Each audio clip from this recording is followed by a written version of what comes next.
Welcome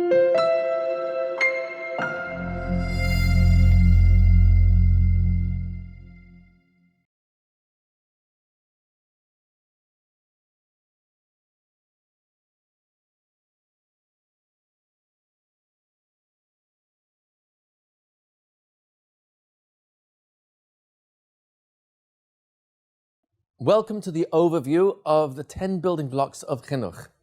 We're going to cover them in two levels. The first level, we're going to go through them really fast, and then we're going to go through them as an overview with each one again, and we'll give samplings of different materials that are reflected in each one of these 10 building blocks. These building blocks, essentially, I call them 10 building blocks of Chinuch. They essentially cover all the areas that we need as mechanchim, teachers, educators, to cover for our children. It's not the actual curriculum per se, it's more like a framework. So let's start at the beginning. Always a good place to start. Our icon for the first building block is the Aleph base, meaning to say building block number one is language acquisition, or as we call it, Lashon HaKodesh, Lashon HaTorah, the language of the Torah. So there are 10 components in this, and we're going to be covering that in the overview. In the actual training, you're going to get much more detail, but we're just doing two levels now. So in this quick overview, I'm just going to describe the 10 components. In a text-based system, which the educational system by and large really is, the Western society, and certainly in the Shiva world, this is almost completely a text-based system.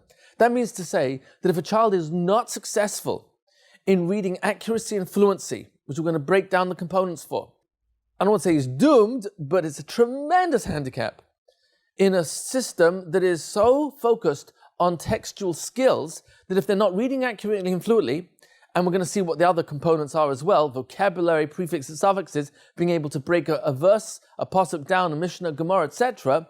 In a text-based system, a child has to have a level of mastery, and we need to define what that level is. What's the minimum level? So there are 10 components, starting with number one, Suras Aisias, the shape of the letters themselves. Children have to know the shapes of the letters. What does that mean? That means that their mind is able to distinguish, mavchin in Lashon HaKodesh, between every single surah, every single shape, no matter what the subtle differences are. So for example, a base and a vase, there's only a dagish in the base that distinguishes it from the vase. You've got a pei and a fei. You got a nun and end of nun, and you got a vav. Oh, the nun and the gimel, they look similar. So some children actually get confused by those two. A mem and a tes, sometimes children get confused by those two. So there are certain letters which are known as mukhlafot. They easily get confused. And what you need for a child to have a total mastery is the specific shape of every single letter. We also want them to know the sound of the letter. If you subscribe to those who claim that each letter really has a sound, even without the nakuda, unless you want to subscribe to those who say the letter has no sound unless you put the nakuda in. Either way, you want the child to know a base has a b sound, gimel, g, dalad, d, hey, h, vav, v, zayin, z, het, ches, etc. So number one component is suras ha'is. Number two are the nakudais. Number three is blending. You want the child to know all the nakudais and all the suras ha'isias, all the shapes of all the letters, so they are ready for this number three, which is blending. How do you now combine the ais and its nakuda and correctly pronounce the two? That will lead them to number four, which is reading accuracy. Once they're reading one letter with its nakuda, now they're able to go to the next letter and its nakuda. Once they're able to start blending the letters with each other and the nakudas contained in or under or above the letters, that's called reading accuracy. We have 6 levels for reading accuracy and fluency, which we'll cover in the actual training. And it's a very, I would say, deceptively simple method to help a child self-correct, correct themselves. That's the key when it comes to reading accuracy. Number 5 of this, well, 4 is reading accuracy, 5 is reading fluency. Number 6 of this is you want the children to be able to know the main vocabulary that's going to help them in their first graduation of reading, which is Chumash and Siddur for that matter.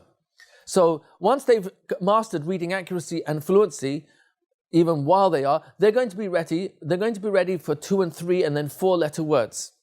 We'll start with 2 letter words, then 3, and then we'll go to 4. The reason why is really not specifically the number of letters per se, but really it's the syllables. So for example, the word Doug is a one-syllable word. Gun, Ben.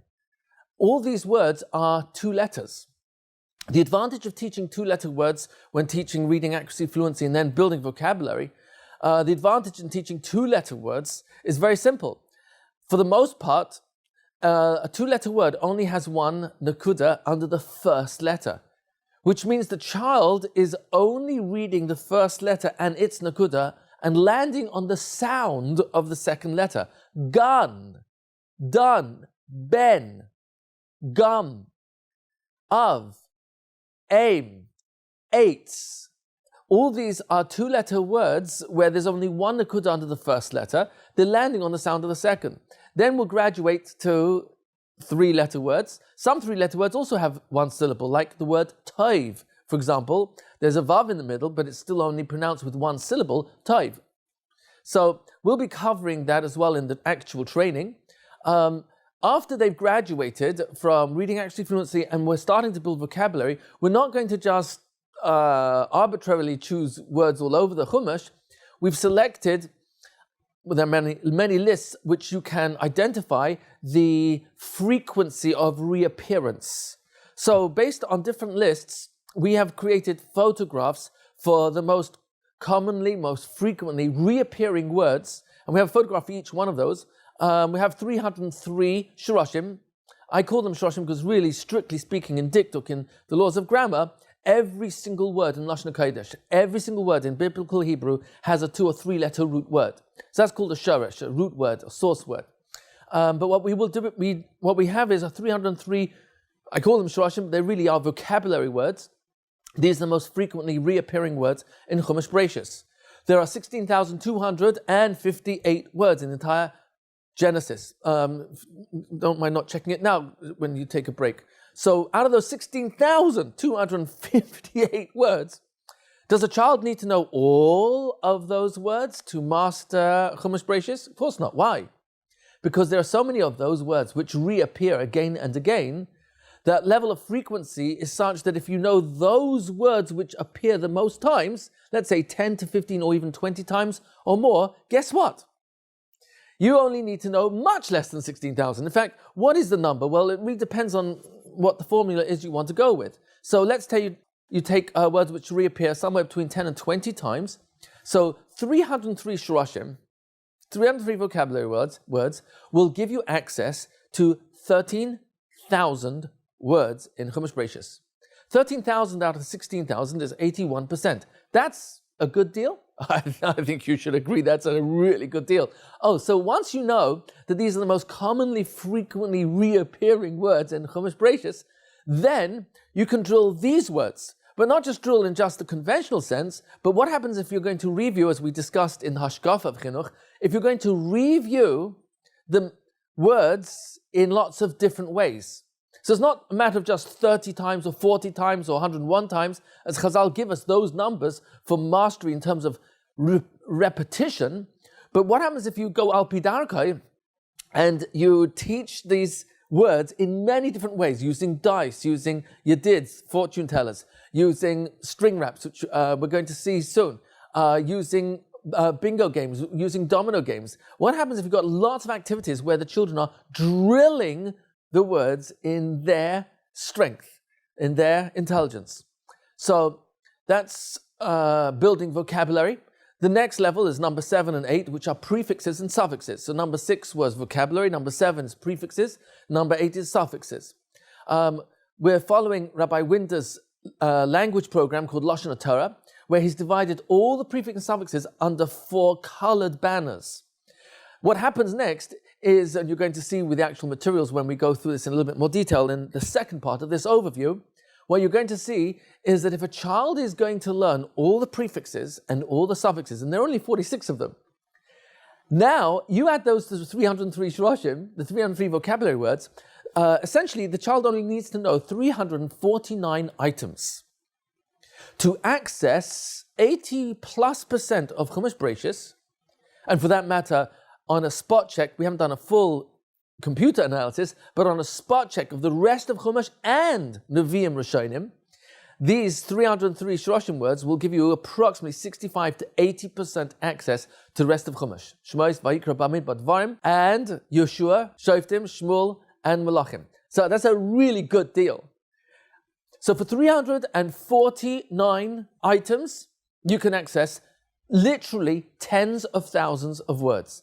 Number 9 of this is once a child knows the 3 composite parts of a word, the shoresh in the middle, 2 3-letter word, and the suffix, prefix added before, fixed on before the word, suffix from the word soif is fixed on the end of the word. Once the child knows those 3 components, he's able to what I'm calling decode. Decode means like a detective game. He looks at a word, it's like a code. What does that mean? Well, you take the word ben, which means child or son. Banim are children. Beni, my son. Banecha, your sons. Bincha, your son. So if you were to drill every prefix and suffix and each shoresh, then what ends up happening is the child, when he looks at a word, he can identify what is a 2 or 3-letter root. Oh, it's ben. What are the suffixes? Oh, well, you've got a yud and a cha. Oh, the yud is plural. Oh, so cha means you or your. Oh, banecha, your sons. Very good. What happens if you look at the prefixes? Oh, you got a vav and a lamed. Ulevanecha, and 2 or 4, your sons. Oh, so a child can decode. He can take the word ben in the middle, separate the vav and the lamed as prefixes, the yud and the chaf as suffixes, then reconstruct it. I'm calling that decoding. He can decode the words. Once he's able to decode, that brings to the final part of language acquisition in the way we're describing it right now, and that is analysis. You see, what is analysis? Analysis is paying attention to detail, being able to make sense out of the details. And the more detail you pay attention to, the more your brain is filing these details, and the more details you now have to compare similarities, contrast differences, and then notice subtle distinctions. So once the child has all the suras oisius and the nakudais and the blending, and he's reading accurately and fluently, and now he's building vocabulary, prefixes and suffixes, he's ready for number 9, which we said is decoding, and all that is preparation for the real learning. What's the real learning? Number 10, analysis. Iyun. Iyun is a very important word. It reveals itself. What's the 2-letter root of iyun? Oh, ayin. Ayin. Oh, ayin, yud, nun, if you want to call it a 3-letter word. Oh, interesting. What does your eye do? Your eye pays attention to incredible detail, color, contrast, shade. Your eye is giving your brain information. The more you pay attention to the details of the letters, the combination of letters, where there's a letter that's missing. Oh, toldos is without a vav. Oh, the word nayach is repeated in the same pasuk. Eila toldos nayach, nayach. That makes no sense. And when you start noticing, because your eye is paying attention, me'ayin, you are looking more deeply. What's looking more deeply mean? You're looking with more attention. You're paying deeper attention. To what? Detail. Oh, so the concept of analysis is that the more detail a child is able to pay attention to, the more you're preparing his mind for future analysis, iyun.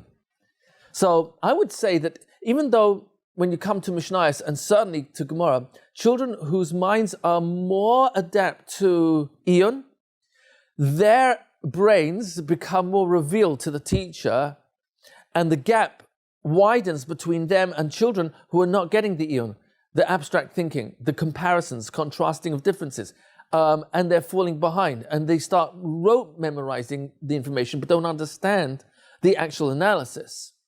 So what we're saying is that if we're going to teach the children these 10 components, well, let's call them the first 9, you are preparing their mind, you're developing their mind, you're fine-tuning their mind to pay attention to detail, to the shoresh, to the prefix, to the suffix. And now that enables a child to analyze the text What is analysis? Paying attention to detail. What does that mean? That means that the more details you're paying attention to in a pasuk, the more you'll be able to analyze it, the more you'll be able to notice deliberate inconsistencies in the pasuk. Yes, the pasuk is supposed to be Lashon Yachid, and yet it's Lashon Rabim. It's supposed to be singular, but it's plural, or plural and it's supposed to be singular. Oh, it's supposed to be Lashon Zachar for a male gender, but no, it's Lashon Nekeva for female gender. Oh, or vice versa. There are grammatical inconsistencies throughout the Chumash, and that's deliberate. There are no mistakes in the Oiraisa of HaKadosh Baruch Hu. There are no mistakes in HaKadosh Baruch Hu's perfect Torah. Torah Hashem Tamima, says David HaMelech. Tamim, Chazal throughout Tanakh tell us the word Tamim means without a mum. There are no blemishes. There's not even a scratch of a blemish, because the Torah is Tamim, it's perfect. Oh, so that means that when you see a seeming mistake, that is for your mind to pay attention to, because hidden behind there is a treasure. We're going to talk about that later if you haven't heard it on a previous video, the beautiful mashal from the Baal Shem Tov HaKadosh, that it explains the interrelationship between the Torah Shebechtav, the written Torah, and the Torah Sheba'al Peh, and the oral law. So these are the 10 components for Lashon HaKodesh. That's icon number 1. So for a child who's in a text-based system, which all our children are, to be able to go through these 10 components enables the child's mind to be developed for analysis, which is what they're going to be spending a lot of time on, and that's what all the Mefarshim are doing. All the commentaries are essentially looking at the words of our Chumash, Nach, Mishnah, Gemara, and being me'ayin. They are analyzing with a critical eye. They're looking very carefully for any deviation of detail in order to draw out the hidden information contained, which is part of the Torah Sheba'al Peh. So that's building block number 1, and I think you agree, I would call it a foundational skill. This is what text is based on. The next 2 are twins. Building block number 2 is the Taryag Mitzvahs, and building block number 3 is the story outline of Chumash. What I mean by the story outline? So the Oiraisa, HaKadosh Baruch Hu's perfect Torah, given through Moshe Rabbeinu, Torah Hashem Tamima, this perfect Torah, really, in its most skeletal definition, is made up of 2 components. You got Taryag Mitzvahs and you got a storyline. So let's look at these very briefly. The storyline, creation of the universe, 10 generations from Adam till Noach, the Mabul, 10 generations from Noach till Avram, the life of Ram, the life of Yitzhak, the life of Yaakov, Sarah, Rivka, Rachel, and Leah, the Avos, the Imahos, and then you've got Yosef, the Shiftei Kar. 12 tribes. Yosef is sold to Mitzrayim. 12 tribes, the 10 brothers go down to search for him. Eventually 11 with Binyamin reunite, and then they end up in Shibud Mitzrayim, the slavery in Egypt for a couple hundred years. Finally, the Makos, Yetziat Mitzrayim, Matan Torah, and then 40 years in the Midbar, end of storyline. Bris Ha'olam till entering the land under Yeshua. That's a storyline. It covers 2,488 years. Contained in the storyline, that's a very skeletal definition of the storyline, but contained in the storyline are Taryag Mitzvahs, 613 instructions. I'm avoiding the word commandment, even though it's not a bad translation, but the word instruction really is more reflective of the intent in the word sivui. So, out of the 613 mitzvahs and your storyline, everything a child is ever going to learn, for the most part, vast majority, must find its source in one of these 2. And these 2 are quite clearly delineated in the sense that the Taryag Mitzvahs are the starting point, the platform, the shoresh, the root for everything that's legal in the Torah. So when Rabbeinu HaKadosh decided on Hayra Ashah, it was an emergency measure to write down the Torah Sheba'al Peh that was never meant to have been written. He did it in such a way that it was extremely organized. Basically, you've got 6 sections of the Mishnah, Shisha Sidarim. Seder means arrangement, organized. It's categorized. Shisha Sidrei Mishnah, and under the 6 sections, you've got 63 Masechtas, 63 tractates, 63 volumes and each one has a different name because it covers a different part of Tariag mitzvahs. With the exception of a few, almost all of them are really commentary to Tariag mitzvahs. Every single Masechta, each tractate of the Mishnah is then broken down into named and numbered chapters, and each chapter is then broken down into numbered paragraphs, each one known as a Mishnah. The Mishnayos is essentially the commentary to Tariag mitzvahs. So if you know Tariag mitzvahs, you actually have the outline for all Mishnayos. And when you're learning Mishnayos, you're learning more details of each of the Tariag mitzvahs. So Masechta Brachas covers Kriyat Shema. And then, it covers Tefillah. And then it covers Brachas, mainly concerned with Birkas Hamazon, which is the De'oraisa Dika mitzvah of Brachas. And then you've got other types of Brachas, which are all Drabanan, but that's already an offshoot. So you see in the Masechta which mitzvahs of Tariag mitzvahs it's dealing with. Peah, well, you've got a lot going in Peah. You've got Leket and Shikra. You got Hilchot Tzedakah as well, laws of charity. So all these are Deoraisas, which the Mishnah is starting to give you the details of. Whatever the child's going to learn in Mishnayos is essentially a peirush to Tariag mitzvahs. It's beefing out the details in Tariag mitzvahs. What the child will learn in Gemara is really a peirush to the Mishnayos, which is a peirush to Tariag mitzvahs. Whatever a child is going to learn in Halacha, Halacha are the legal conclusions of the Gemara's discussion of its peirush to the Mishnayos, which is really a peirush to Tariag mitzvahs. See, it really comes out like this. Anything a child is going to learn on the legal side of the Torah has to find its source somewhere in Tariag mitzvahs. Anything a child is going to learn on the non-legal side of the Torah, for the most part, must find its source somewhere in the storyline.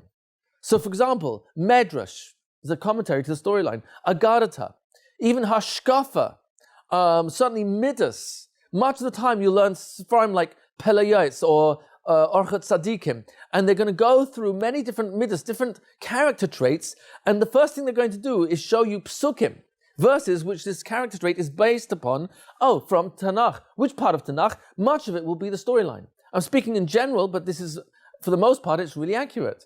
There are some exceptions. You're going to get some certain mitzvahs which are described in one of the Tariag mitzvahs, because one of the Tariag mitzvahs is dealing with a specific mitzvah. But otherwise, this is generally correct, that anything on the legal side is in Tariag mitzvahs, anything on the non-legal side must find its source somewhere in the storyline. So Hashkafa, Musa, Chasidus, Medrash, Agadata, all these areas will find their source somewhere in the storyline.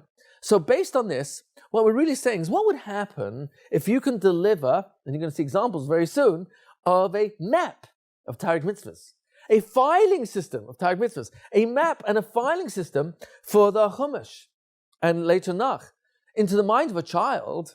The child will have at his fingertips the headlines of all the files of Tariag mitzvahs, all the files of all the chapters of Chumash, which means that when they're learning the details of Tariag mitzvahs, their brain already has a file for where the detail will go. So in a certain sense, I offer the mashal, a very simple metaphor of a very messy office. Well, there's two types of messy offices. You can have one which is so messy that to find anything takes forever. Then you have another office where in reality there are files, filing cabinets, there are shelves, there are cubby holes, there's a lot of drawers and cabinets where you have a place for everything. And even if right now it's a mess, I would call that kind of like a busy mess, because you can pick up this piece of paper, and you know exactly which file, which shelf it belongs in. And within 20 minutes, half an hour, whatever, you can put everything in its place because there's somewhere for it all to go. So you can't really compare one to the other. One is a mess and there's no order, no organization, no categorization, and there you're more likely to lose things. The brain is not a whole lot different. If we don't have categories, organized information that goes in a specific place in the mind, it's much harder to retain information that we learn and to recall it later on. Masha Einkein, which is not the case if a mind is organized. This is actually brought by the Ramchal, no less, Rav Moshe Chaim Lutzato, in his Hagdama, his introduction to his famous work, Derech Hashem, where he compares, you could have two Talmidei Chachamim who have exactly the same amount of information and perfect mastery of both. However, the difference between the two is that one person knows all the details, whereas the second Talmud Chacham not only knows the details, but also understands the perimeters, the context where all those details belong, and understands how to categorize them because he has organized them. So says the Ramchal, you cannot compare the first one to the second one. The second one has so much a superior knowledge because he not only knows all the details, he understands the relationship of how each detail interfaces with other details. So it's all each part is part of one big picture. So in that sense, what we are offering is that if we can teach Tariq mitzvahs and the storyline in incremental levels of detail, starting with headlines and then a little bit more detail, more detail, more detail, more detail, then what ends up happening is that you are delivering in the mind of a child a filing system so that whatever he's ever going to learn on the legal or non-legal side of the Torah, his brain has somewhere for it to go. Number two of this is not only does his brain have somewhere for it to go, but he's going to have much more interest and natural curiosity to add on to something he already has a familiarity with. Masha Enken, which is not the case, unfortunately, and you can ask yourselves this question. For example, when children first learn Mishnayos, a good 50% plus of energy, time, that the Rebbe has to put into the class is spent, and just tell me if this is your experience, 20, 30, 40, 50 plus percent of the time has to be invested in explaining the background information that the Mishnah assumes. And this becomes very problematic because some kids start to lose it after a while. They just can't focus on so many details and try and understand how they all fit together. So what happens if a child already knows Tag Mitzvahs? He already knows the storyline, then whatever you're going to teach him, his mind already knows where it belongs. So he'll know different categories of Tumah, different categories of Zeraim, of agriculture. Oh, he knows there's Truma Gedaila, Truma Smaisa. Oh, and he knows what things a Kayan is not allowed to eat until he's Tahor. Oh, because he became Tameh from a particular type of sheretz or emission.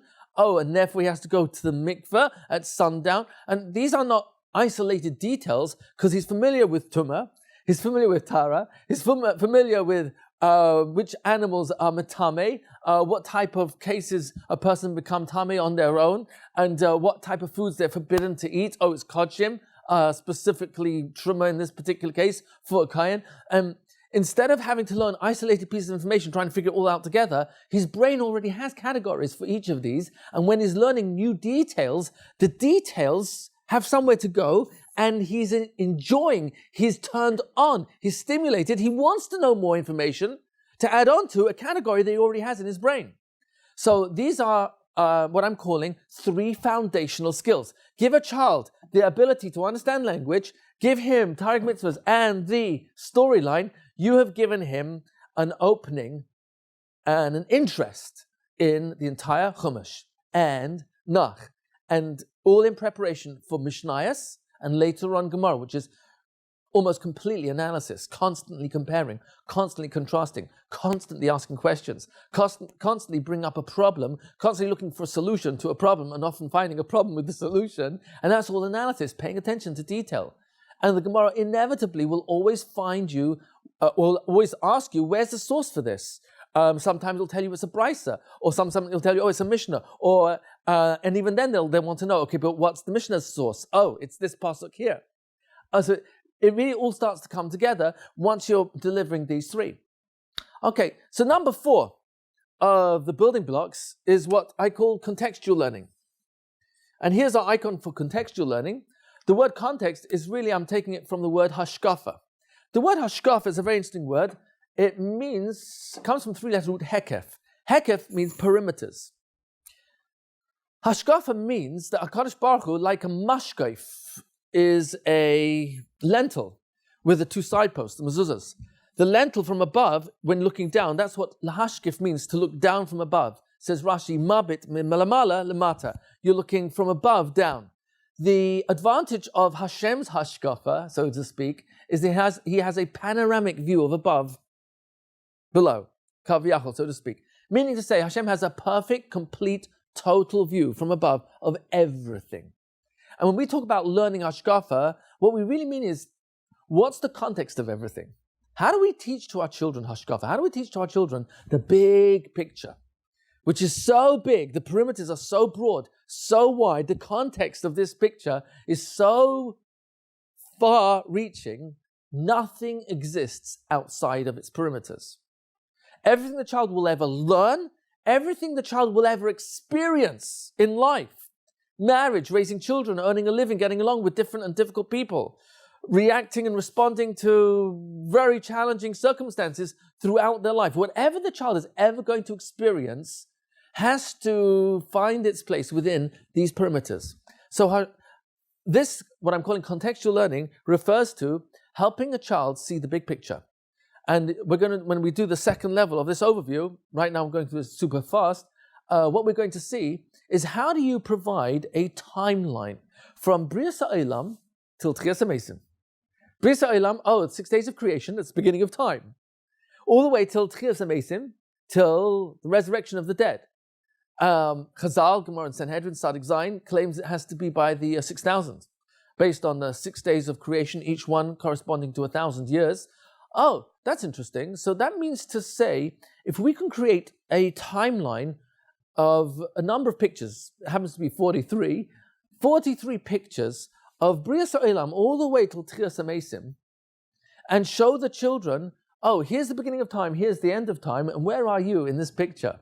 And then we're going to do lots of layers of that timeline, and with each one we're going to reinforce their hashkafa, reinforce another layer of their emunah, their conviction and certainty that HaKadosh Baruch Hu loves them, exists in their life, is relevant, has always been with us, always will be, always is. It's just a question of me noticing that Hashem is always with me in every situation I'm in. And I can always call out to Him. Karov Hashem l'chol kaireav. Hashem's close to all those who call out to Him, asher kra'uhu ve'emes, who call out to Him in reality with sincerity, in reality using the Aleph base, which is what emes is made up of. Aleph through Taf, Mem bang in the middle. We'll talk about that later. But emes really means reality. So what we're trying to do is get into the reality of Hashem's hashkafa, His panoramic view of the Torah, of the world, of history. And in doing so, we're going to give the children the answers to the following questions, which children are asking more and more, and if they're not, it's beneath the surface. Why am I from? Why should I be Jewish? Why should I be a religious Jew? Why should I continue being a religious Jew?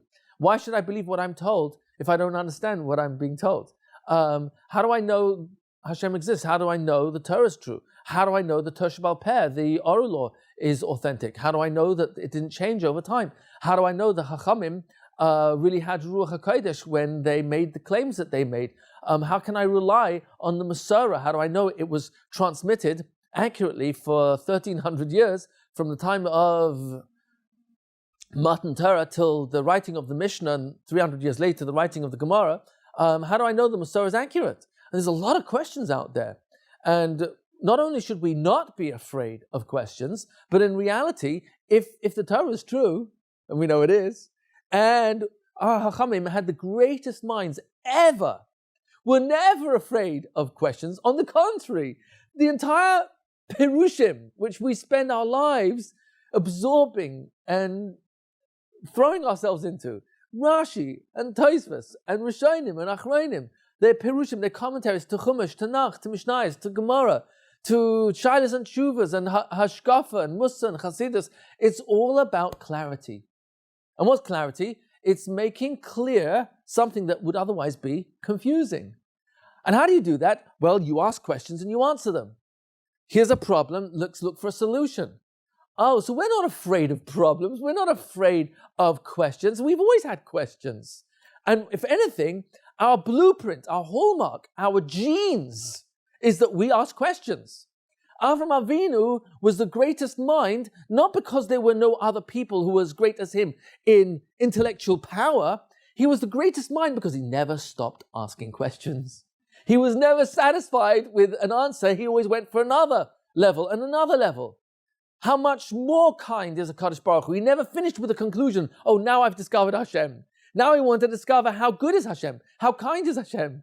And he wasn't satisfied with any answer he found, because there was always another level of Hashem's perfection, Hashem's love, Hashem's kindness, Hashem's unlimited good and blessing that he's bestowed on mankind. And Avraham Avinu became the Av, the Amud HaEmunah, the father of the Jewish people, and the pillar upon which our Emunah stands and hangs on. Why? Because he was not afraid to ask, why are people living this way? Is this really purpose? Is this purposeful to serve an idol? To serve a sun? To serve the moon, the stars? To serve rainfall? He wouldn't stop asking questions. So what we want to bring out with this hashkafa part, and whenever I teach the 10 building blocks, I always get the first response is, oh, we need this one the most. It's the most urgent. Because this answers the questions. Why am I Jewish? Why should I be a religious Jew? Why should I stay a religious Jew? How do I know? Not just believe. That's a very weak word. Belief is a very weak word.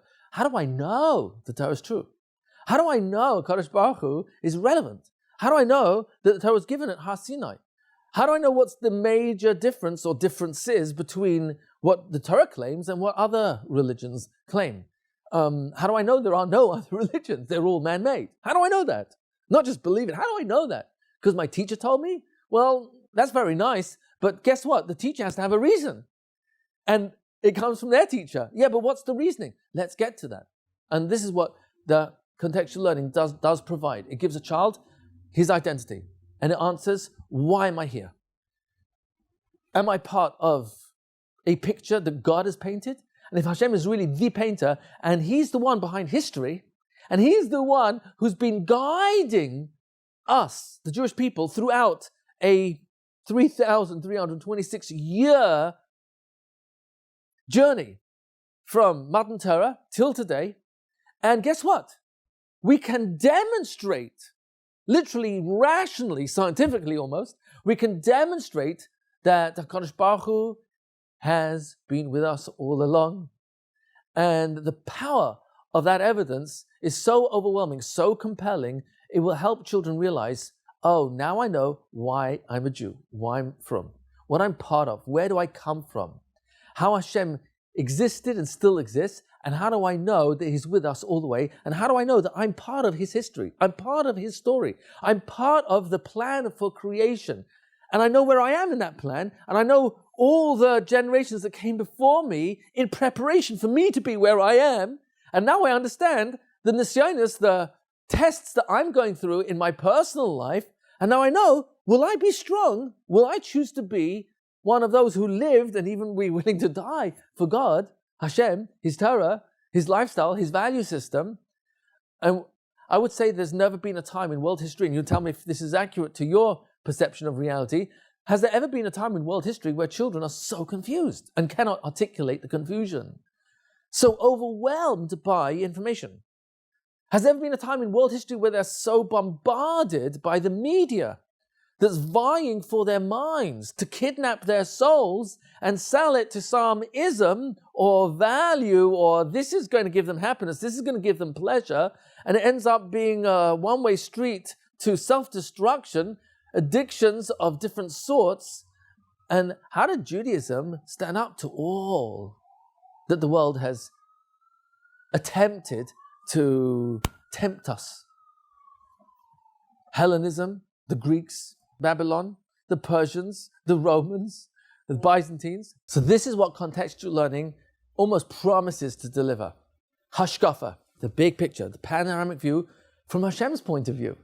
And that when the child sees, literally sees, experiences, using a timeline with pictures and props, in a matter of literally within an hour or so, oh my gosh, here's the beginning of time, here's the end of time, this is history, this is ancient history, oh my gosh, this is the evidence this ancient history took place, not just the way the Torah says it, but ancient history of other civilizations and empires and nations have recorded in their history what was done to the Jews. Oh, so actually all these events really did happen, and this is where my people come from. And now I understand why I'm a Jew. Oh, so this is how we can start providing answers to the questions that are part of an onslaught from all the isms that are out there that are trying to vie and kidnap, literally kidnap the minds of our children. And we owe to our students, we owe to our children the best. And we have the best. We've got Hashem's Torah. We may have to package it slightly differently because the Torah never changed. But maybe the venue, the method, al-pi darka, you go with the child and understand the world he's in, and based on that, deliver the information. Because there are ways, and we're going to demonstrate that when we do the contextual learning. Number 5, and I'm very excited, number 5, I'm going to change the color here. Number 5 of the 10 building blocks is what I call the integrated curriculum. What's integrated curriculum mean? It means that every subject, geography, history, math, science, language, biology, astronomy, anatomy, etc., every what's otherwise known as a secular subject, instead of teaching it as secular, don't teach it as secular at all, because it isn't. Teach it as part of the Torah, and I'll explain. This is based on Rabbi Shimon Schwab of blessed memory, who told me himself that the word secular really means without God. Now, if you take the Rabbeinu Shalom, take the Master of the Universe out of history, well, yeah, then history is secular, but that's not reality. That's not real. That's not a subject. How do you take the author out of the book? Remove a Kadosh Baruch Hu from science. Yeah, science is then secular. But guess what? That's ridiculous. That's not reality. Gravity is Hashem's hidden hand. Rainfall, sunshine, wind, all the different elements in creation are working in perfect harmony. And Hashem says, I want you to observe my perfect world. And when you read it, read the mathematical calculations of the exact distance between the sun and the earth. Look at and observe the literally 20 plus elements that have to coexist simultaneously for life to exist on planet Earth, and see the mathematical impossibility of this coming about without purpose, without a starting point. Hashem says, you know what? The purpose of starting my beautiful world is for you to see me in this world. And when you see me, I want you to not just see my invisible hand behind all the elements within creation, I also want you to see my hashgacha in history, my supervision of historical events based on a destiny which I have given you, because I've given you promises, nevuos, prophecies of what will happen, not what might happen, what will happen. Oh, so you, Hashem, have given us demarcation lines, which we're going to see in the contextual learning, but when we study history, we're going to study science, we're going to study math. What happens if we don't teach it as a secular subject, but rather teach it as, hey, this is Hashem's beautiful universe. Let's study it in order to see His kindness. And with it come to the greatest conclusion humanly possible. And what's the greatest human conclusion a human being can possibly come to? Well, what did Avraham Avinu come to? What was his conclusion? There's a Baira Olam. Okay, the Creator exists. And beyond that, what else? What do we know about the Creator? He's constantly good to us. Why? Because He loves us so much. Oh, interesting. The deepest, greatest, most penetrating, most profound conclusion a human being can come to, besides the humility of realizing I know nothing, is to realize how much Hashem loves me, despite the fact that I'm just little me. Really? Yeah. All of the universe, all of gravity, all sunshine, all of the wind, all of the planets in perfect orbit of each other around the sun is all for little old man. Bishvili nivra ha'olam. I have an obligation to say every day, HaKadosh Baruch Hu created the entire universe just for me. Yes, just for me. Why? Because He loves us so much. Oh, so the purpose of science and history, the purpose of math as a language to read Hashem's perfect calculations within the perfect universe is to come to the conclusion that HaKadosh Baruch Hu is so good, so kind, so loving all the time. And in return, not only will we have a year of Hashem, which is what Rambam claims is the mitzvah of Es Hashem Elokecha Tira, to have a profound awe of Hashem's existence in our lives. I'm using the word awe as opposed to fear, even though there is an element of Yiras HaOnesh, but Yiras HaShamayim really refers to seeing the heavens, The clouds. Shamayim, the water's over there. How did it get there? Oh, the sun, gravity, and evaporation from the oceans. And you start to realize, oh, Hashem, you're the hidden hand behind all of this. So of course there's an aspect of Yiras Hashem where you do want to translate it as fear. It's more fear out of getting out of relationship with the Kadosh Baruch Hu that we should fear the most. But yes, there is a concept of Yiras Chet, Yiras Ha'onesh. We're in fear of the consequences of negative thinking, of negative speaking, Lashon Hara, of negative actions, of Has V'Shalom behaving like a Russia. Yeah, we should be in fear of that. But the essential purpose of Yiras Hashem is Yiras HaRoimamus, is to come to a realization that Hashem is so profoundly in love with us that we are in fear of losing that relationship. That's the only fear we should ever have. And that's ultimately Yirat Shamayim. The word Shamayim is such an interesting word. Most of the time, our sages don't use the term Yiras Hashem. We use the word Yirat Shamayim. Now that's not abstract, that's very concrete. Because Shamayim is Shamayim, over there's water. How did it get there? Oh, evaporation from the oceans. How did that happen? Oh, the heat from the sun, 93 million miles away. Oh, really? And that's because of the perfect gravitational ratio between the sun and the earth, that the water is able to rise. Oh, and then as it does, it cools because the atmosphere gets cooler as it goes further up until it condenses, comes back down as rain. Oh, so Yirat Shamayim, Samayim, it rises because of the gravity, and it's made up of Eish and Mayim, the heat from the sun, the waters from the ocean. Shamayim, oh, Yirat Shamayim really means look at the heavens, look at the clouds, they're everywhere, and remind myself, Mi bara Eileh, who created all this? Oh, Hashem's hidden hand. Oh, so the purpose of the integrated curriculum is to teach what would otherwise be called secular subjects completely from a Torah perspective. How do you do that?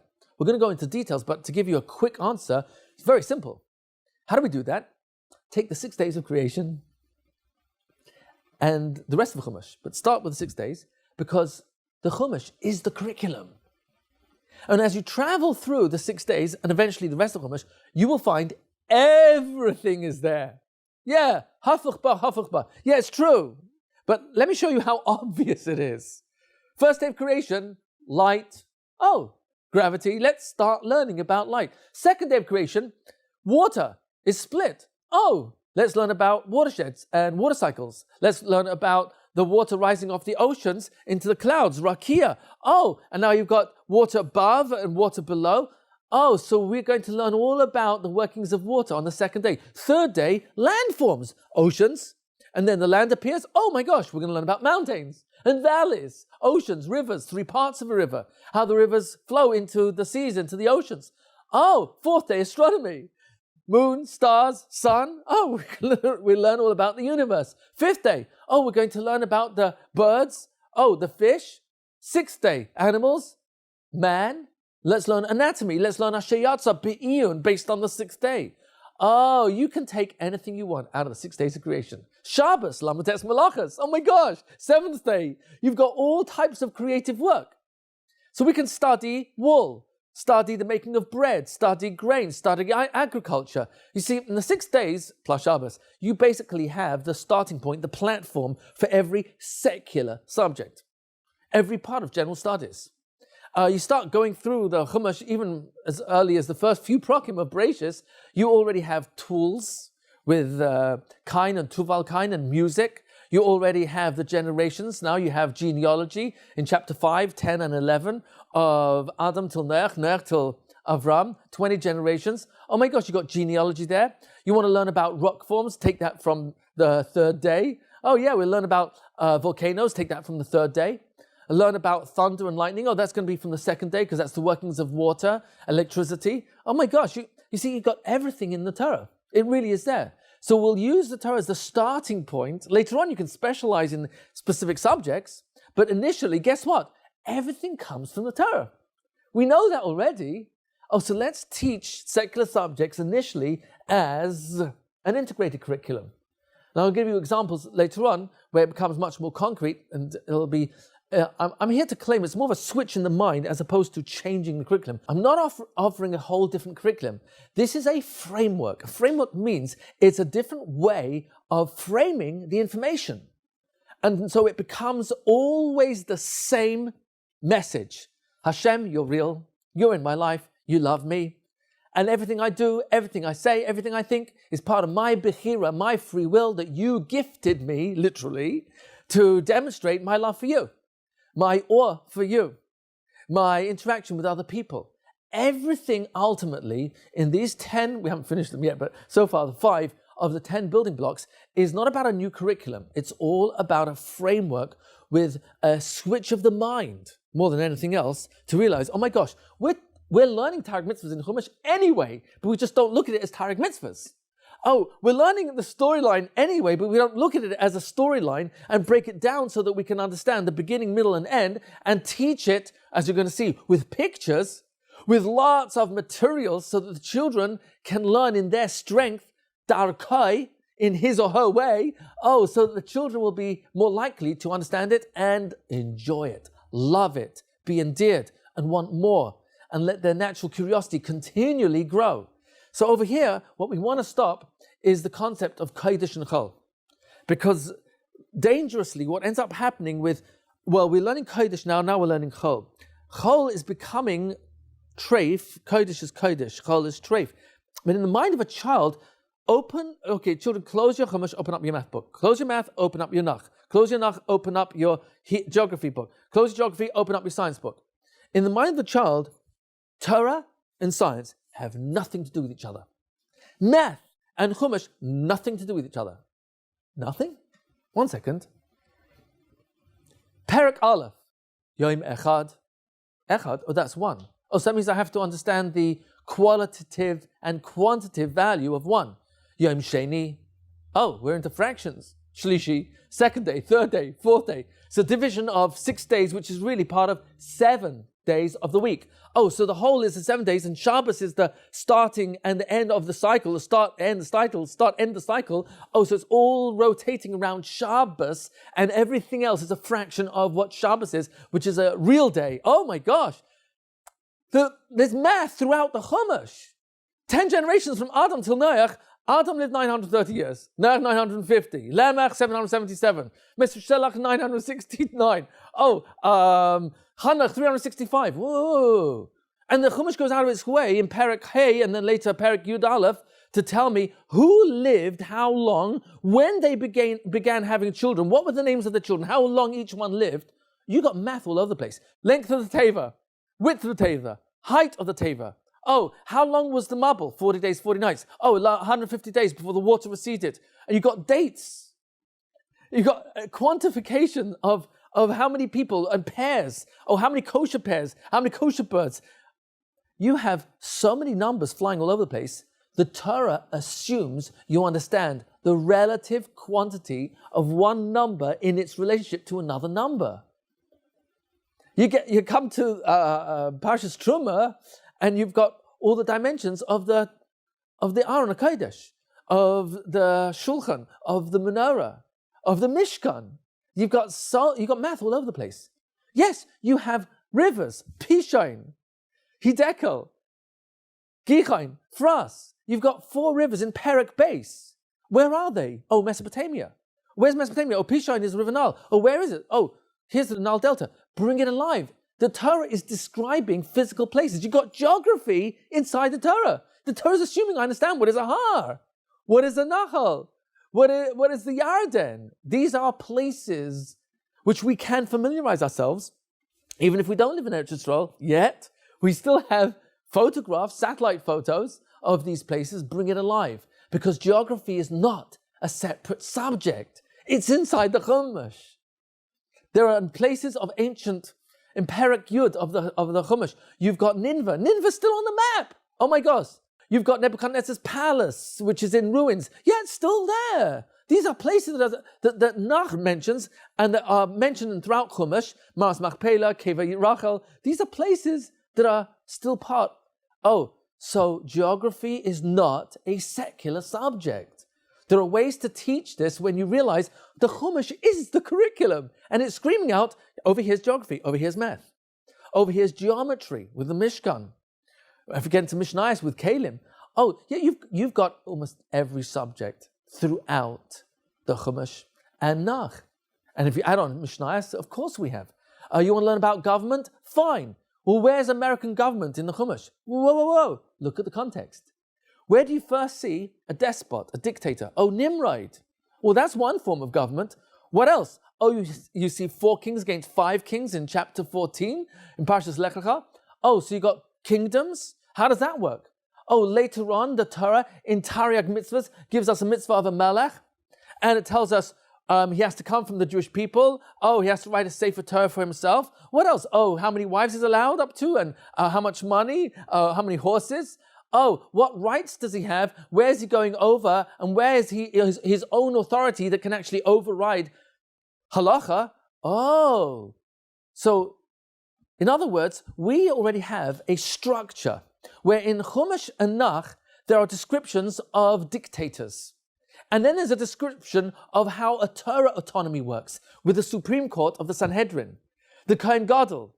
You've got the Gadol Adar, or known as the Nasi, and the Sgan, the deputy. Oh, you have a whole system of courts with 23, 71. Oh, so study Torah government. And when you do and understand how Hilchas Sanhedrin and Hilchas Edim and Hilchas Dayanim, how the laws pertain to protecting civilians, especially those who are the most conducive for being taken advantage of, an almana, a yesayma, a dal, a poor person, poor in mind or poor in mitzvahs, even a rasha. I'm not allowed to judge him because he's a rasha. No, I've got to judge him based on the evidence that's available to me. Oh, so there are Torah laws, Pashas Mishpatim, Kedoshim, all over the place in Targum mitzvahs that help me understand what is Torah government. Now you want to study American government? You want to study communism and socialism and democracy? Because under hate. But guess what? You've created the children a context of what's our opinion? What's the Rebbeinu Shalom's opinion about how man should govern man? And now look at democracy and help the kids see, well, why didn't Kadosh Baruch Hu choose democracy? What's one possible downside? Freedom of speech. Freedom of speech. Well, we actually have 31 mitzvahs in the Torah that pertain to how to speak, how to control our mouths. Oh, interesting. You see, we have halachas. We have directives that govern how I should think, speak, act. And it's within that I have an accountability. And democracy could go way too far where it permits what the Torah forbids because it's popular. Or right now it's in mode, it's in vogue, it's in fashion, and I'm a nerd or I'm politically incorrect if I follow the Torah's version of defining marriage. Oh, yeah, if we don't follow the Torah and look at what does the Torah have to say, why should we be opening ourselves up to other isms before we've first taught our children what does the Torah have to say about government? So what I'm basically bringing out is everything is in the Torah. You want to learn about metals, learn about coins? Hey, Terach was one of the first people to ever mint a coin, according to Sefer Yasha. Avram Avinu minted coins in his time. Oh, so we can take the backdrop of Chumash and Nach, Mishnayos, and certainly Shas as our starting point for any of these subjects. So let's move to number 6. Number 6 of our building blocks, and this is my version of a brain. Why a brain? The icon here of a brain means to say memory. This is what this icon refers to. Memory. How much time do we put into teaching our children information? On a 0 to 10 scale, how much effort and energy, resources do we invest in teaching our children information, delivering information? And I think the answer is 0 to 10 scale. I would say 10, 12, break the scale. But here's a more painful question.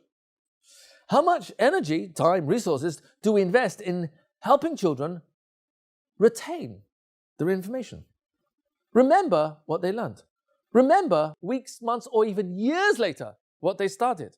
That's painful. 1 second. if I don't teach my kids, my students, ways to remember what they learn, what am I planning for? Not with intent, but what am I planning for? I'm planning for them to forget. So, does the Torah have anything to say about memory?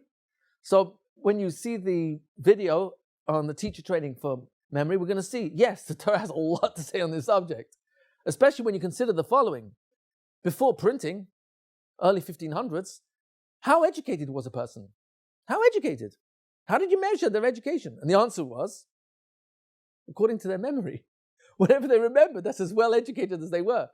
Oh, so they were so reliant on recall, retention of what they'd learned, because that's the only definition of how much they knew, how educated they were. And, it's kind of sad because the printing press did a great service in enabling the masses, so to speak, to access information. It also gave the ability for expression of creative thinking through writing, which could then be disseminated to much broader audiences through the printing press. But simultaneously, with every single technology that enables information to be stored outside of my mind, with each innovation of technology that enables information to be stored outside of my mind, guess what's happening to the muscles of my mind? You got it. Slowing down, getting lazy.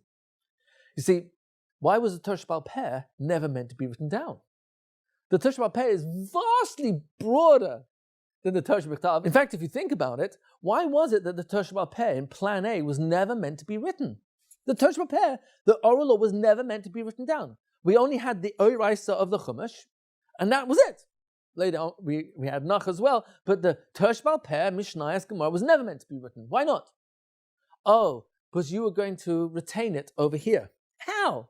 Well, that would require you to have very close proximity with real teachers. Talmidei Hachamim. Talmidei, students of real Hachamim.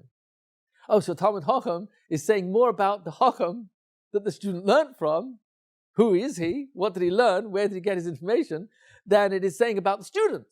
So when you say someone is a Talmid Hacham, what you're really bringing focus to is, where did he get his information? Who did he learn by? Who was he mishamish? Who did he have the experience of learning from, that you can rely on how he's presenting the Masorah? Oh, so the Torah Sheba'al Peh was never meant to be written down. And so that was called a Hayrah Shah. It was an emergency measure based on the political situation, the sociological conditions of Klal Yisrael at the time, with the Roman governorship of Eretz Yisrael and the impending Galus Edom, the upcoming exile, the Roman exile.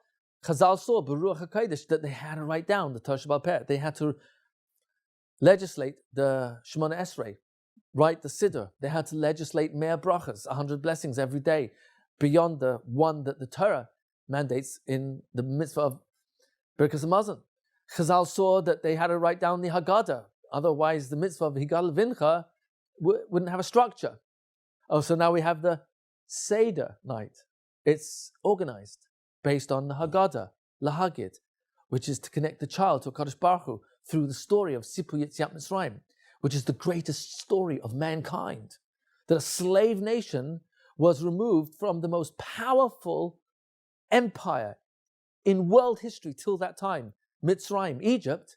And not only did the empire completely crumble with the 10 Makos, and almost the entire male population drowned, but this slave nation was revealed to by Kadosh Baruch Hu, the owner, creator of the universe, no less, and given instructions to be a light unto nations, that through those instructions, the whole world will come to recognize there's only one Be'er Olam. Oh, wow. Wow, that's very powerful. Yeah, that's the most powerful story. Sipur Yetziat Mitzrayim is the most powerful story. And without the Haggadah, we're going to lose how to tell the story. Oh, so Chazal did a lot of interesting innovations, if you want to call them, which were not new. They were to regain our grip on what we were losing. The whole concept of the Siddur is there was a mitzvah till then to talk to Kadosh Baruch Hu with your own words. Hitbodidu, to talk alone with Hashem. your own conversation of what's going on in your marriage and your health and finances and interaction with immediate family and extended family and this difficult child and this boss. And it's a conversation with the ultimate therapist, 1-800 Almighty. Rebbeinu Shalom, I'm going through a really hard time with this child. This teenager who invented teenagers driving me nuts. Oh, and we talked directly with the Kodesh Baruch Hu. But Chazal saw that we're about to go into the worst galus, the worst exile of all, where the almost only agenda will be survival.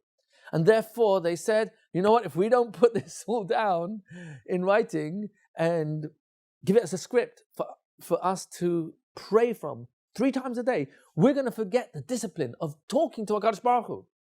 The Siddur was not a replacement for the original tefillah, Has v'Shalom. It was meant to be a platform to regain the original intent.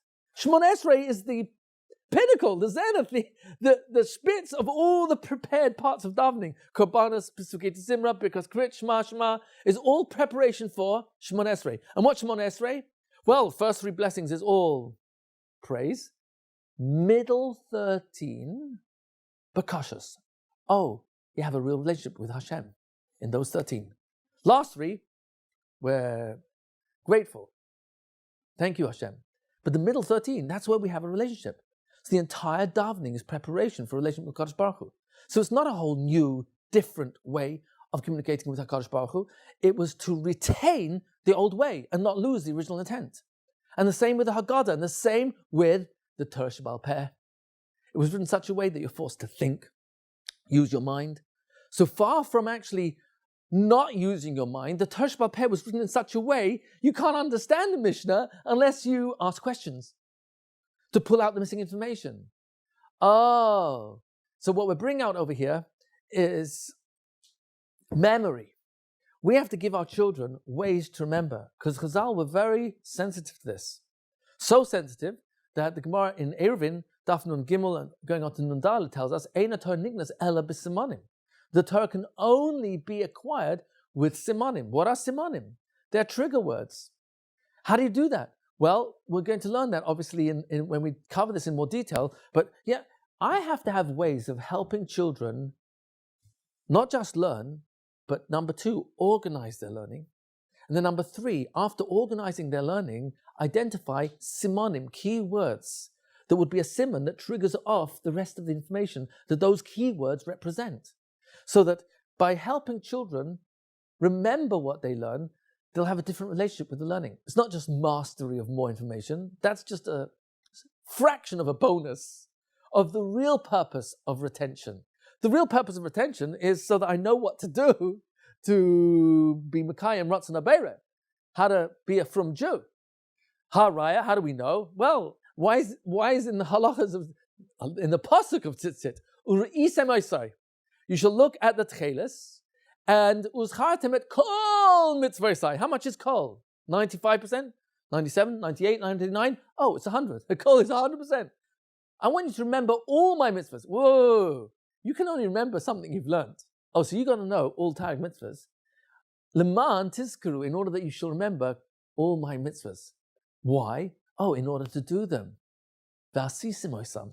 Oh, so I got to know what they are, remember what they are, and then I can do them. Oh, so the real piece here is retention is for the sake of not just memory. That's a small bonus. The real bonus is I know how to be a from Yid.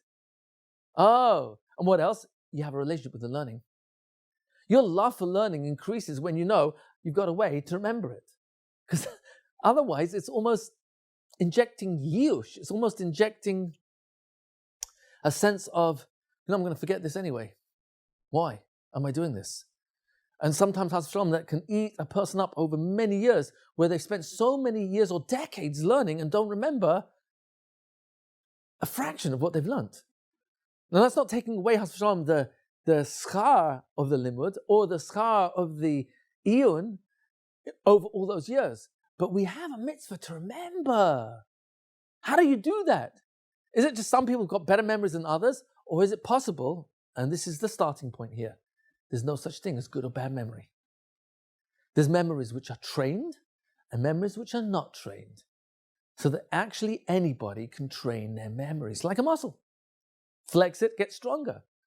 So we're going to focus over here on memory systems, and a lot of them are so much fun, the kids don't even realize they're learning, they're enjoying it so much, because retention really is important. It's important to know how to be a frum yid. I've got to remember halachas, Tariq mitzvahs, and how they apply to me, but I also want to have a relationship with the learning. And if I forget what I learn, what's going to happen in the relationship? I'm divorced from it, Has v'shalom, because I don't remember. So it's not over here anymore. It's somewhere deep in my memory. I don't remember what it is. Oh, so that's what this is about. Number 7 is living tefillah. Living tefillah has to do with how do we make davening relevant to our children? How do we make davening exciting for our children?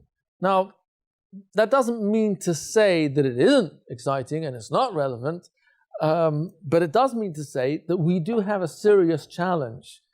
In our educational system today, for the most part, and just tell me if you think this is accurate, our children don't have a very strong relationship with the Kadosh Baruch Hu through tefillah. And for many kids, it's actually not only not strong, it gets weaker and weaker the more they daven. The explanation of this, unfortunately, is not that mysterious.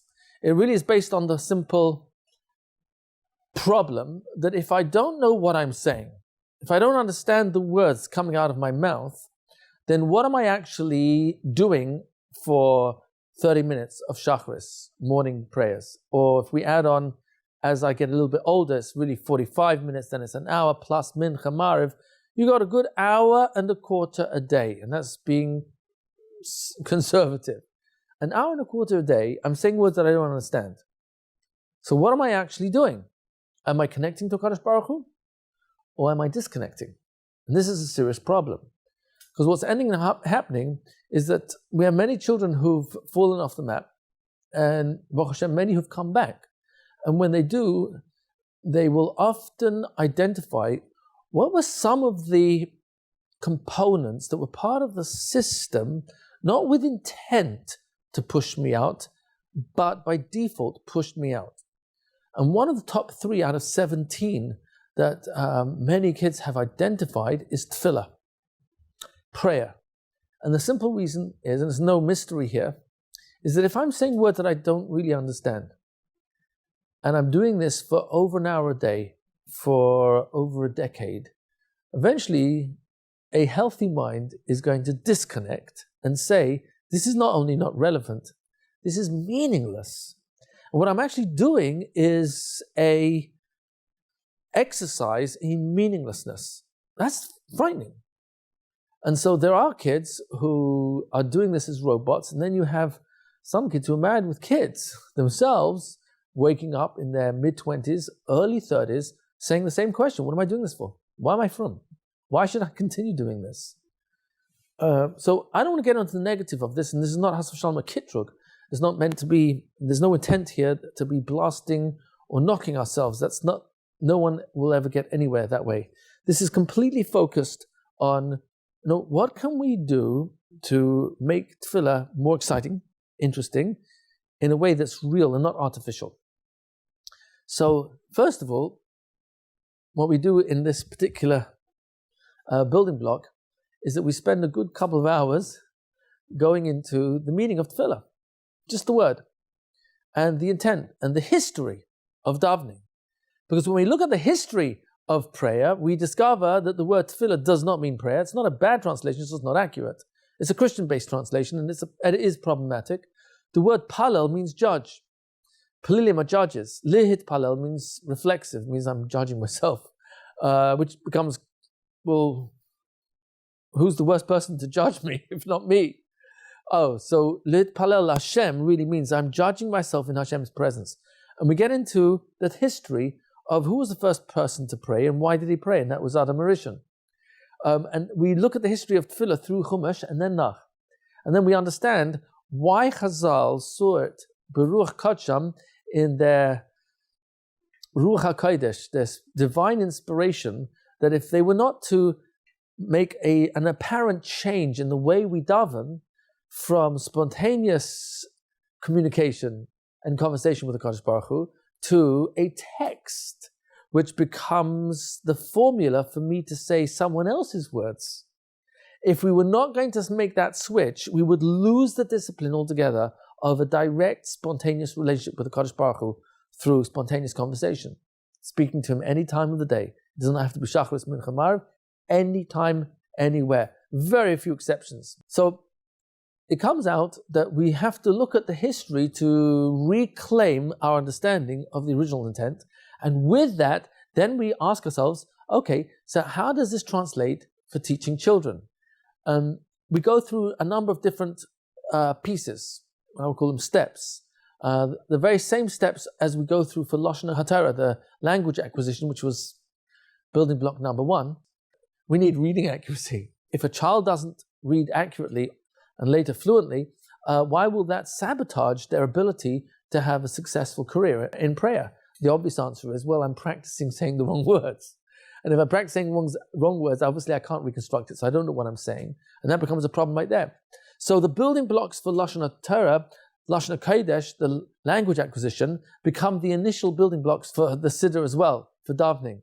We also follow Chazal in the sense that we follow Halacha, which means, and please, I don't mean this as la'afuke anybody or anyone, but in the words of Reb Shlomo Valba of blessed memory, in his Sefer Zriu Binyan Bechinuch, was very scathing, very, very strong in claiming that the blame we have today for children turning away from Torah because of tefillah, the way it's taught in the earlier years, is really on us, the adults. Why?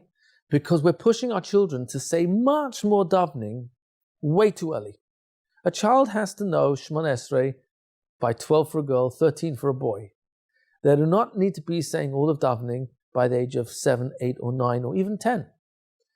And because we've got a race on us and the pressure that we've created with that race, what we've done is turned it into an artificial pressure, which we then mistakenly call a Masorah, that this is how to teach kids tefillah, without realizing, Einav B'Roshai, that if I'm going to be smart about this, what I'm actually choosing to do is by having kids saying much more than they understand, way earlier than they need to be, because of the rush to make them know so much and daven so much way too early. The major sacrifice of that is Havana, is understanding. And all the time that we would have otherwise had to teach our children, not Biot Tefillah, that's way later on, but the intent behind Tefillah. And that's not a shir, it's not a lecture, it's simply how to take the main messages of every chelik of davening and say it in English with the words. But not to have the words of davening until we understand what we're saying, or at least that it's going on simultaneously. So I'm just speaking in theory right now, but what we're going to do is we're going to show how we can make tefillah alive. It's living right now in the minds and the mouths of our children as they say Pokeach Ivrim, and they learn all about the eyes. Well, not all, but they're going to learn about the eyes. We'll have fantastic video clips which are based on every part of the major parts of the human anatomy, where you have Rabbi Pesach Krohn interviewing a frum doctor who's a specialist in that particular part of the anatomy, and open up the eyes, forgive the pun, of the children to understand what's going on in the bracha Pokeach Ivrim. How many millions of color shades the eye is able to interpret on its retina and the brain is able to distinguish. The eye is so perfectly complex that even Darwin, in his shall we call it theory of evolution, himself was very perturbed by the fact that the eye threw him off. There's no way he could explain that the eye somehow came about by some sort of spontaneous process of elimination over hundreds of thousands or millions or billions of years, and he admitted to that effect. And that, of course, itself should be, by his own admission, the reason why evolution should have lost its popularity right there. But that aside, when a child is learning Zoikef Kifufim, and he's not just saying the bracha, but we're saying, Hashem, thank you for my spine. And we've spent half an hour, or a week learning about the spine. starting about the niflaas habeira, the wonders of our Creator, in how the nervous system through the spine and all the bones because of the spine and all the structure and persona of the person that is carried by his body language is all coming from his spine, his whole entire mobility. And what we're saying thank you for when we say these brachas, Malbish Arumim, thank you for my clothes, we're thanking Hashem for wool, for sheep, for grass. We thank HaKadosh Baruch Hu thank you for Sha'asali Kol Sarki, thank you for all my needs, in reference specifically, say Chazal, to my shoes, leather shoes. Thank you for cows. Thank you for their hide, for the leather. We're being grateful to Kadosh Baruch Hu on so many levels, and what comes out is that when we're saying a bracha with a very quick one-liner, thank you Hashem for my shoes, thank you for my clothes. I love you because of my spine and my spinal cord, my nervous system, thank you for all my bones. When we say a simple thank you, a simple praise, which is the intent behind the bracha, as Rambam says in Hilchos Brachas Perek Aleph, Harbe brachas tiknu hachmeinu zal, our sages legislated many blessings. The Torah only mandates one. Chazal legislated many. Kedei lahaskir et habeira tamid, in order to remember Kadosh Baruch Hu constantly. Oh. So the whole concept here is to help the children live the bracha, live the part of that tefillah. And we can do this in pre-1A and in first grade. And all the time that as we add on a grade, instead of doing more davening, do much less, and in all the freed up time, we're going to spend that time learning about each chelik of tefillah. And once we've learned a lot, be'iyun, of that, not in the words per se, but in the concept of what that particular message is communicating to us, what ends up happening is the children, instead of having more and more rote learning and adding on more of that, we only add on what they've already learned a lot about and appreciate the praise and the gratitude that comes out of that bracha before we get into Bir Tefillah. We're not talking about Bir Tefillah. We're talking about the essential message of each component of davening, and then add that davening onto the rote davening of each morning. So what ends up happening is that each year we add on only a few minutes, max, 2, 3, 4 minutes, max, so that the Yetzer Hara, so to speak, is being cheated, because the amount of time davening takes is so short each year, it's only a little bit more, that the Yetzer Hara hasn't got time to even argue that this is too long. And because there's an appreciation and we're saying what the words actually mean, what ends up happening is that it becomes alive, it's living tefillah. So there's more to be said on that. We're going to do that more in the second level of the overview. Okay, number 8. Are you ready? Number 8 of the 10 building blocks is an 8-lane highway. This is my version of a highway in 2 directions. Yeah. It's called Halacha Yomi. What is Halacha Yomi? Halacha Yomi means we're going to learn Halacha every day. Because of all the Halakim of the Torah, Chumash, Nach, Mishnayos, Gemara, Medrash, Musa, Hashkafa, Chasidus, you've got Agadata, Kisvei Ari, Zaya, Brises, Tosefta, Sifra, Sifri, Mechilta, Shulchan Aruch, Rambam. You have a vast, broad spectrum. We have a broad spectrum of Torah under one big umbrella. But if you had to select one, just select one that demonstrates our ahava to Hashem, our deep, deep appreciation for wanting to do the Ratzon HaBeirah, you're probably forced to conclude that really knowing Halacha is the one demonstration of my real ahava to you, HaKadosh Baruch Hu, because I want to know what you want me to do. Think, say what I can or cannot say, can or cannot think, do or cannot do. I want to know your Ratzon. So teaching Halacha every single day, but not just as rote information. How to make it alive. So what's the purpose of an 8-lane highway? So the idea really is that we want to sensitize our children that the word halacha does not correctly translate as law. It's not a bad translation, but it's a Christian-based translation, so I want to get away from it. The word law doesn't quite conjure up possibilities, options. Law, I think, has a little bit more of a connotation of black, white, no gray. permitted, forbidden. And that's it. But what we discover is the word halacha really comes from the two-letter root leich, which means direction, go. So what does that mean? That means the halacha, the direction that we have to go in, depends on where we're coming from and where we're going to. That means, say, you and I could ask the exact same question to the same rabbi, the same rav, same posek, and he'll give two different answers to the same question.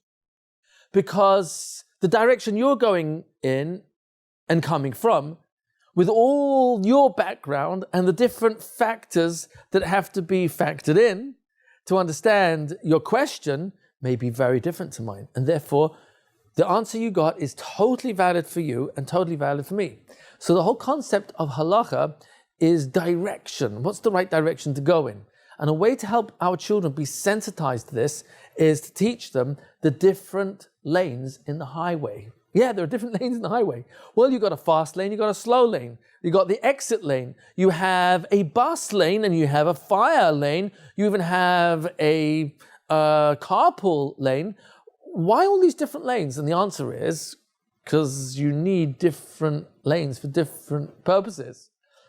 Someone getting off the exit, he wants to be in the exit lane, and me going, hi, you're so slow. Oops, I just missed my exit. That was my exit too. Oh, so I'm in the fast lane thinking I'm faster than you, but really, I'm not in the right lane for me. He's in the right lane for him. So it's not a matter of how the halacha applies differently. It's not about who's better or not. The different lanes in the highway reflect needs that are different. And so also in the halachic highway, you have, if you want to put it at one end of the spectrum, mitzvah min hamuvcha. This is the best lane to be in to do the mitzvah in the best possible way. Lechatchila, there's another lane, which is still very good. It's not the best, it's very good. And that's called lechatchila. Oh, b'di'evet, you shouldn't really be in this lane, but if you did it this way, it's still valid. Oh, me'ikra din, this is without any other pressing circumstances that would force you to switch lanes. This is the lane in the middle, so to speak. And then below that, you might have hefsed merubah. Well, there's a chance that I might lose a lot of money. Or shas hatchak, there might be pressing circumstances. Or it might be a situation of suffix pikuach nefesh, or the lowest of all, pikuach nefesh, danger to life, or possible danger to life. Oh, those two lanes, guess what happens? U-turn. It switches the halachic application in the opposite direction. So for example, Shabbos, am I allowed to turn a light on? Of course not.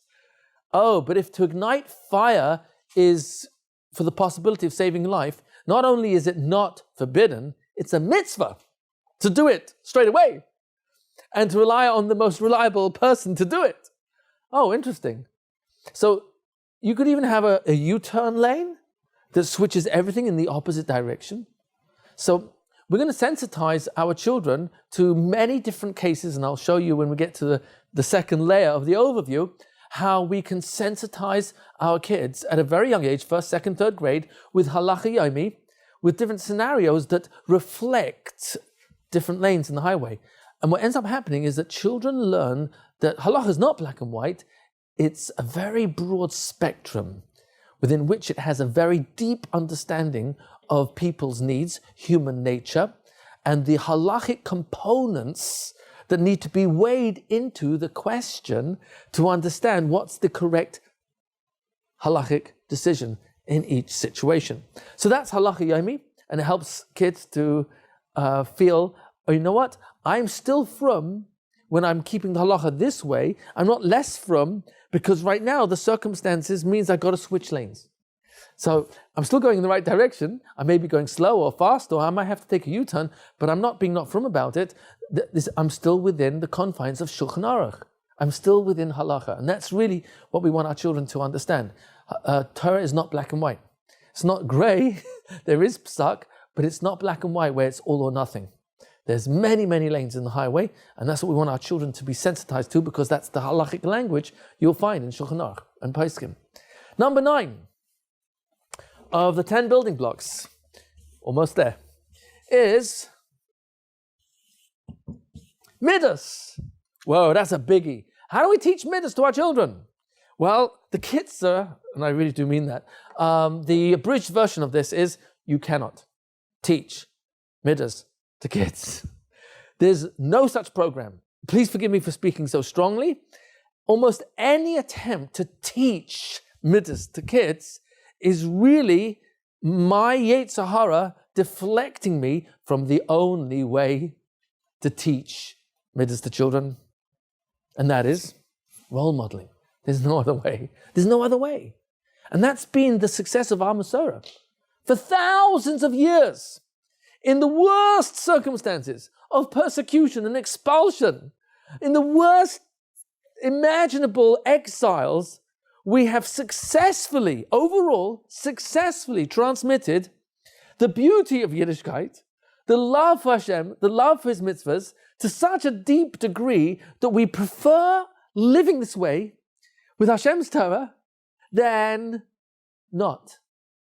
Yeah, we'd prefer to die than not live this way. And we've demonstrated that in the millions. Tens of millions of Jews have preferred to die than not live a Torah lifestyle of Torah values. Whoa, you can only do that if you've got a very deep love for the value system that you refuse to let go of. Oh, so teaching Midas is all about role modeling. Teaching Midas is not about how to get you to be a better person. It's all on how do I role model Simcha, so you know what Simcha is. How do I role model controlling anger? Instead of telling you to control your anger, let you see what it means to be provoked to anger and still be cool, still not let go, still not blame, still not complain, still not deny, still not give excuses and comparisons.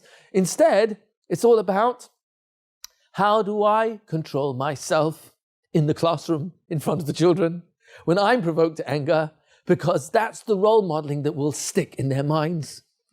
How will I be besimcha when we're living in a world that could be extremely challenging, when the nations of the world, not almost one, is friendly towards us, and we're being attacked by a Palestinian population called Hamas, and the whole world is against us because we're defending ourselves. So we need to understand that if I'm going to teach the children Simcha, I've got to be able to do that when even things are not going well, even when there's terrible things taking place locally or globally. How strong will I be amidst all that as a role model for my kids, biological children or my students? So the bottom line over here, number 9, is we're going to talk about how do I take control of myself in the classroom, where it's almost a crash course in Midas. Not for the kids, for me. Yeah. You choose to be a teacher in a classroom? Oh, this is a crash course in Midas. And for some of us, it's more of a crash than a course. Yeah, it's really hard because you've got 20 plus kids pressing your buttons, provoking you, getting under your skin. And you've had a long year and it's really hard. Oh, and you're still meant to be smiling? You're still meant to be composed, serene, b'yishuv das, b'shalom, b'simcha? Oh, really? Yes. That is the calling of a teacher. That is our mission. That we are role modeling who we want them to become. Because Kolzman, all the time that I'm trying to lecture to you, or we can have projects on Simcha, on Kaas, on Kina, on bullying. I'm not taking away from that. But ultimately, there's only one real memory the children walk away with for the rest of their lives. And that is, how did my teacher appreciate me, even when I wasn't an easy kid? How did I see my teacher deal with that kid who's really not easy? And I went away with more respect for my teacher or less because of the way they handled it. You see, it's all in the role modeling. That's where Midas is really taking place. So we're going to learn that in much more detail. And number 10, almost there. And for some of you, this might come as a surprise. But number 10 is massive. And it's called recess. Here's my version of a soccer ball you might be able to detect from my accent why I would choose a soccer ball as the icon. So actually, recess is a really valuable time. And add on today's and tomorrow's morning and afternoon recess, and before you see the 180 days plus of the school year, you've got hundreds of hours of recess taking place in school hours. And the question becomes, when is a child more real? In the classroom or the playground? Be honest. We know where. Why is a child more real in the playground than in the classroom? Obvious reason, because he's being himself. Oh, so he's kind of artificial in the classroom. Yeah, we don't want him to be, but that's a certain reality to it. So where are you going to learn more about his real personality, his strengths, his weaknesses, his social interaction with others? You'll see it in the classroom, but where are you going to learn it really fast, much more intensively? Oh, it's going to be much more intense on the playground, in recess. The extent to which they play together or clique, separate, isolated, feel not part of the group, bullying. You're going to see that much more taking place. And the subtle demonstrations of bullying, which is part of teaching about recess and how to handle it. We're going to see much more if a kid is into sharing or he's selfish. Will he hold on to the ball or does he pass it often? How good a sportsman is he? When he sees his friend miss the goal, miss the basket, how does he respond to that? Anger, name-calling, blaming, comparing, accusing. And we're going to talk about how do we change the rules in recess so that the children take control of themselves and help them to be appreciative, show admiration, gratitude, instead of name-calling, insults, put-downs when a team player misses the ball or doesn't play the move very well. There's so much we can learn from the children because they will reveal themselves much more in recess than in the classroom. And there's so much more we can do to build rapport with the kids when we are part of their recess, especially if it's not beyond our covered to play with them. So we'll talk about that in recess. So what we're going to do now is take a coffee break. At least that's what I'm going to do, and I suggest you do as well. And we'll reconvene, and we're going to go through this in much more detail. You've already got the overview, but now we're going to do the underview of the overview, and I'm going to take out actual materials that will reflect each of these 10 building blocks, and in each one you're going to see how, as we mentioned much earlier in the Hashkafa series, how children can learn on their own with a little bit of help and facilitation from me, the teacher, and then they come back to show me what they've mastered, so that we're not constantly teaching, but instead doing what my real job is, which is to facilitate and direct the child, have trust in their intelligence, give them materials that can bring out of the child their own strengths, and then they can come back to me and show me what they know. And then I know how to fill in the gaps because they're revealing to me what they got, what they didn't get, what they're strong in, what they're weak in, what they understood straight away, what they're having a struggle with. And that enables me to be al pi darkai, to really learn one-on-one with the kids. That's ultimately al pi darkai. Instead of a classroom of 20 plus kids, I can work one-on-one with the children because they're freed up to work with the different materials. So I want you to see this as an experience as opposed to theory, where the 10 building blocks literally come alive with the materials. Stay tuned. Coming back soon.